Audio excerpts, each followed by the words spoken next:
Hello everyone, आज हम करने जा रहे हैं एक्सरसाइज का क्वेश्चन नंबर 12।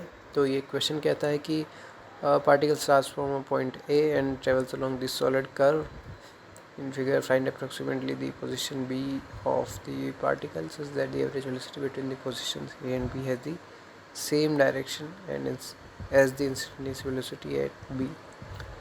तो हमें ये एक पार्टिकल है, उसका जो है मोशन का कर्व गिवन है, ठीक है।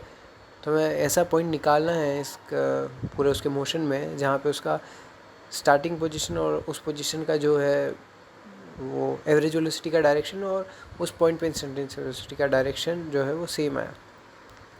तो हम देख सकते हैं कि कहीं भी अगर हम निकालेंगे, जैसे इस पॉइंट पर, तो इस पॉइंट पर वो पार्टिकल आगे कहाँ जा रहा है टाइम के साथ, वो मतलब देखिए उसका कर्व ऐसा है, पार्टिकल ऐसे जा रहा है, तो इस पॉइंट पर इंस्टेंटेनियस वेलोसिटी आएगी नीचे की तरफ, और लेकिन एवरेज निकालेंगे तो यहाँ से यहाँ तक वो कुछ ऐसे चली जाएगी। यहाँ पे निकालेंगे तो यहाँ पे इंस्टेंटेनियस वेलोसिटी ऐसे, लेकिन एवरेज निकालेंगे ऐसे।